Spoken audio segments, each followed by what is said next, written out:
சிரிப்பினால் வெளிப்படுத்தும் தகவல்கள் அன்பு, மகிழ்ச்சி, அகம்பாவம், செருக்கு, இருமாப்பு, தற்பெருமை, அவமதிப்பு, புறக்கணிப்பு, வெறுப்பு. வெற்றியில் சிரிப்பவன் வீரன், கண் பார்த்து சிரிப்பவன் கஞ்சன், துன்பத்தில் சிரிப்பவன் மனிதன், மகிமையில் சிரிப்பவன் மன்னன், விளையாமல் சிரிப்பவன் வீணன், இடம் பார்த்து சிரிப்பவன் எத்தன், மாண்பில் சிரிப்பவன் பண்பாளன். ஆம், நம் பள்ளி மாணவர்களின் சிரிப்பான நகைச்சுவை நாடகம் இதோ. தமிழே செங்கரும்பே, செந்தமிழர் சீர்காக்கும் நந்தா விளக்கணைய நாயகியே, முந்தை மொழிக்கெல்லாம் மூத்தவளே, மூவேந்தர் அன்பே, எழில் மகவே, எந்தம் உயிர். உயிரும் நீ, மெய்யும் நீ, ஓங்கும் அறமாம் பயிரும் நீ, இன்பம் நீ, அன்பு தரவும் நீ, வீரம் நீ, காதல் நீ, ஈசன் அடிநல் ஆரம் நீ, யாவும் நீயே. அனைவருக்கும் இனிய மாலை வணக்கம். உயிர்களிடத்தில் அன்பு, இரக்கம், கருணை, பணிவு, உயர்ந்த எண்ணங்கள் போன்றவற்றை பாடத்தின் வழியாக கற்பிக்க வேண்டும். நாடகம் என்பது நாட்டை அகத்தே காட்டும் ஒரு கால கண்ணாடி. சிரிக்க தெரிந்தவனை மனிதன். சிரிப்பு என்பது ஒரு உணர்வின் வெளிப்பாடு, மனித இனத்திற்கான தனிச்சிறப்பு. வாய் விட்டு சிரித்தால் நோய் விட்டு போகும் என்பது பழமொழி. சிரிப்பில்தான் எத்தனை வகைகள்! பகட்டுச் சிரிப்பு, ஆணவச் சிரிப்பு, நையாண்டி சிரிப்பு, ஏளனச் சிரிப்பு, பொன் சிரிப்பு, மகிழ்ச்சி சிரிப்பு. சிரிப்புக்கு சுவை கொடுப்பதாலேயே மகிழ்ச்சி உருவாகிறது. அத்தகைய நகைச்சுவையை வெளிப்படுத்தி உங்களை மகிழ்விக்க வருகிறார்கள் நம் பள்ளி மாணவர்கள். இதோ அவர்களின் அருமையான தமிழ் நாடகம். எவ்வளவு கூட்டம்! இன்னைக்கு கலெக்ஷன் எகிரிரும்.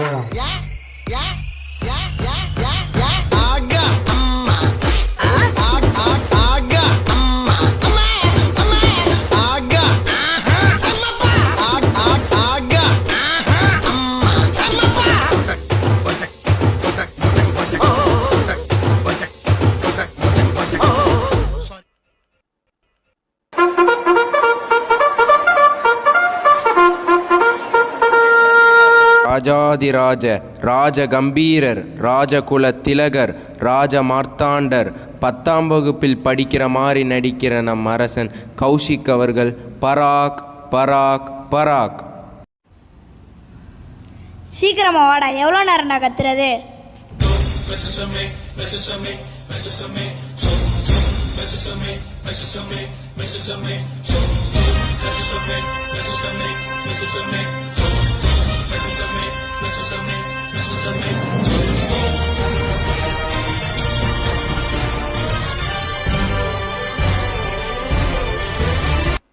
அமைச்சரே, நான் வரும்போது நீங்கள் அனைவரும் என்ன செய்து கொண்டிருந்தீர்கள்? மன்னா, அதாவது அது தாங்கள் வருவதற்கு முன் நாங்கள் நடனமாடிக்கொண்டிருந்தோம் மன்னா. என்ன, என்னை விட்டு ஆடினீர்களா? என்ன தைரியம் உங்களுக்கு? டேய் போனா பாட்ட போடுறா. என்ன சாரே மனசில் ஆயோ? எட்டனா இருந்தா எட்டூரு கெம்பாட்டு கேக்கும், பத்தனா இருந்தா பத்தூரும் எம்பாட்ட பாடும். மொட்டையோ கட்டையோ நெட்டையோ குட்டையோ மொத்தமா ஒத்தையா 10 ரூபாய் இருந்தா ஊரே 2 பட்டு போகும், இந்த நாடே 2 கட்டானாகும். அமைச்சரே, இன்று நம் நாட்டில் ஏதாவது செய்தி உள்ளதா? இவன் கேட்டு என்ன பண்ண போறான்? ஒன்றுமில்லை, மக்கள் அனைவரும் நலமாக உள்ளனர். அமைச்சரே, தெனாலிராமன் அரசபைக்கு வரவில்லையா? ஆமண்ணா, தக்பாருக்கும் வரவில்லை, தகவலும் அனுப்பவில்லை மன்னா. என்ன தைரியம் இந்த தெனாலிராமனுக்கு! இன்னும் வரவில்லையா? காவலாளி, நீ சென்று தெனாலிராமனை உடனே இங்கே அழைத்து வா. இங்க இருக்கும் அமைச்சர்களுக்கே வேலை இல்லாம வெட்டியா இருக்கிறாங்க, இவன் என்ன செய்ய போறான்? தென்னாலிராமனின் குழந்தை அழுது அடம் பிடிக்கிறதாம், அதை சமாதானப்படுத்திய பிறகு வருவதாக கூறினார் மன்னா. என்ன தைரியம் இருந்தால் தெனாலிராமன் இப்படி சொல்லி அனுப்பியிருப்பான். தன்னை அறிவாளி என்று சொல்லிக்கொள்ளும் தெனாலிராமனுக்கு அழுகின்ற குழந்தையை சமாளிக்க தெரியாதா? இதை என்னால் நம்ப முடியாது. இப்பொழுதே தெனாலிராமன் இங்கு வர வேண்டும். வர முடியாது என்று சொன்னால் அவனை கட்டி இழுத்து வாருங்கள். அப்படியே ஆகட்டும் மன்னா. ஆஹா, ஓஹோ, அருமை அருமை. மன்னா மன்னா, என்னை மன்னித்து விடுங்கள் பிரபு. என்னுடைய 3 வயது குழந்தை காலையிலிருந்து அழுது கொண்டிருக்க அதை என்னால் சமாதானப்படுத்த முடியவில்லை. அதனால்தான் என்னால் குறித்த நேரத்திற்குள் அரசவைக்கு வர முடியவில்லை. உன்னால் ஒரு சிறு குழந்தையை கூட சமாளிக்க முடியவில்லையா? உண்மையை சொல் தென்னாலிராமா, மன்னரிடமே பொய் சொல்கிறாயா? நான் நடந்ததை சொல்கிறேன், கேளுங்கள். காலையில் எழுந்தவுடன் என் குழந்தை கரும்பு கேட்டது. நானும் வாங்கி தந்தேன். அதை பிழிந்து சாறு தரும்படி கேட்டது. நானும் அவ்வாறே செய்து ஒரு கோப்பையில் ஊற்றி கொடுத்தேன். உடனே கோப்பையில் இருந்த கரும்பு சாற்றை தரையில் கொட்டிவிட்டு தரையில் ஓடும் சாற்றை மீண்டும் கோப்பையில் எடுத்து தர சொல்லி பிடிவாதம் செய்தது. அது என்னால் எப்படி முடியும்? அது முடியாத காரியம் என்று சொன்னாலும் கேட்கவில்லை. அதனால்தான் எனக்கு தாமதமாகிவிட்டது. ஒரு குழந்தையை சமாதானப்படுத்த தெரியாத உன்னை அரசவை புலவல் என்று சொல்லவே வெட்கமாக உள்ளது. உலகிலேயே கடினமான செயல் என்றால் அழுகின்ற குழந்தையை சமாதானப்படுத்துவது மட்டுமே. நீங்கள் எப்பொழுதாவது அழுகும் குழந்தையை சமாதானப்படுத்தியுள்ளீர்களா? மன்னரிடமே கேள்வி கேட்கிறாயா? என்ன ஒரு ஆணவம் உனக்கு? சரி மன்னா, நான் குழந்தையாக மாறி அழுகிறேன். என்னை சிரிக்க வையுங்கள், பார்க்கலாம். எனக்கே சவாலா? பார்க்கலாம். ஆஹா, ஓஹோ, அருமை அருமை.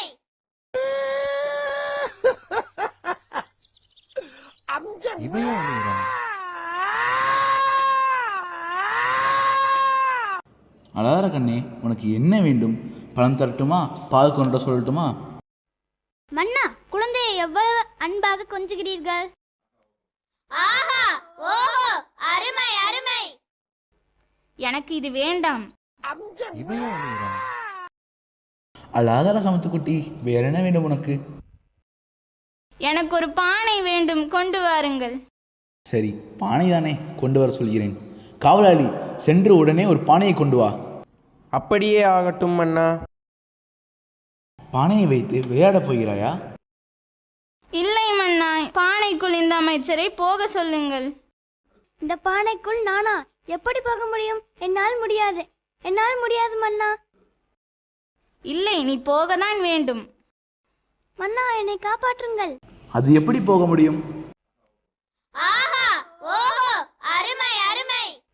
அட நிறுத்துங்கடா அல்ல கைகளா. ஏன் சத்தமாக அழுகிறாய்? பானைக்குள் போக முடியாது, வேற என்ன வேண்டும்?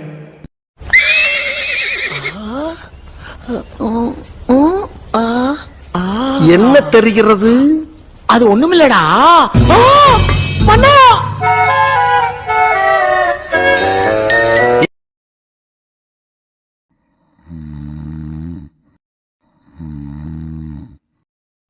நான் குழந்தையின் அழுகை எப்படி நிறுத்துவது என்று தெரியாமல் உள்ளேன். உனக்கு தூக்கம் கேட்குதா? ஆஹா, ஓஹோ, அருமை அருமை. அட நிறுத்துங்கடா லகடா பாண்டிகளா.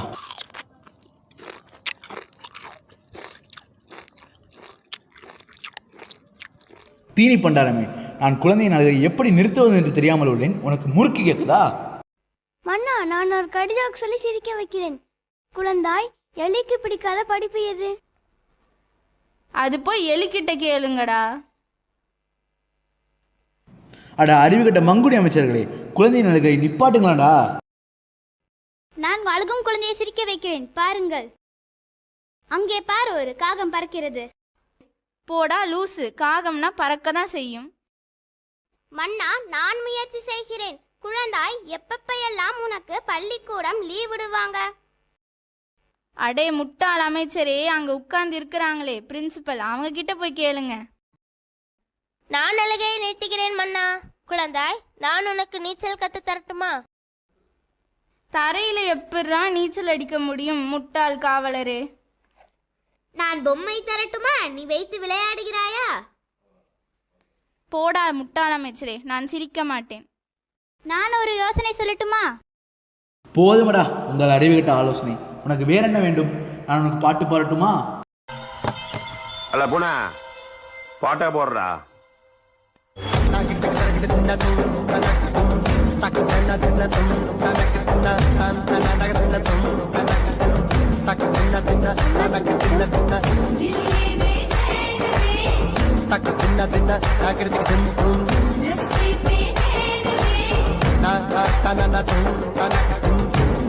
டேய் பூனா, குழந்தையின் அழுகை நிறுத்த தாலாட்டு பாட்டு போட சொன்னா என்ன பாட்டுடா போட்டு வச்சிருக்க?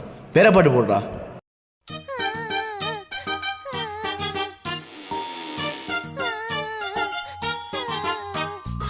உருளைக்கிழங்கு செல்ல குட்டி எங்க போச்சு? கத்திரிக்காய் கூடையில தூங்க போச்சு. கத்திரிக்காய் எட்டி முறைக்கு அழுதுருச்சு. அம்மா வந்து கொஞ்சினதோ சிரிச்சிடுச்சு.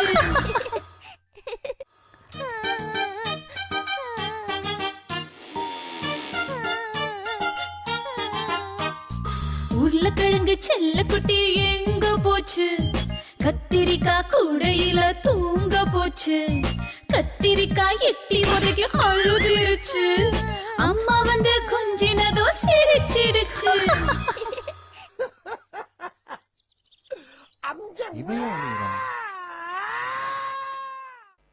நான் உனக்கு ஒரு கதை சொல்லட்டுமா? ஒரு ஊரில் ஒரு பாட்டி வடை சுட்டாங்களாம். அதை காக்கா தூக்கிட்டு போயிடுச்சான். லூசு மண்ணா, நீ குழந்தையா இருக்கிற போதே தூக்கிட்டு போயிடுச்சு. இன்னுமாடா இந்த கதையை சொல்லிட்டு திரியிறீங்க? இதுவும் வேண்டாமா? வேற என்ன செய்வது அமைச்சரே? சரி, போய் கொண்டு வா. செல்போனை பார்த்ததும் இவ்வளவு ஆனந்தமா?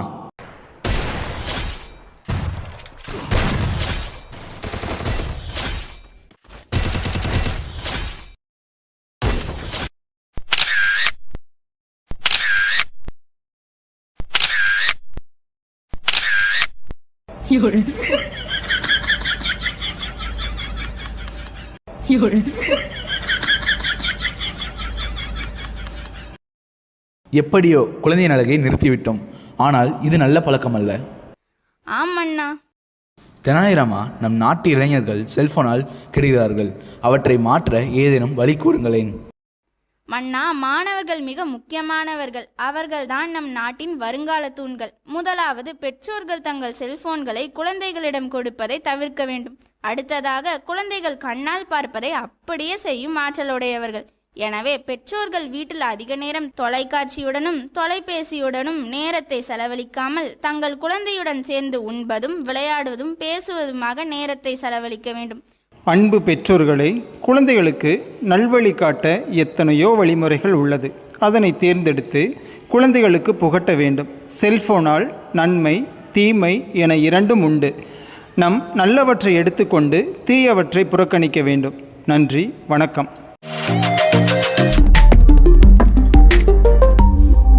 Kalvi Group of Schools,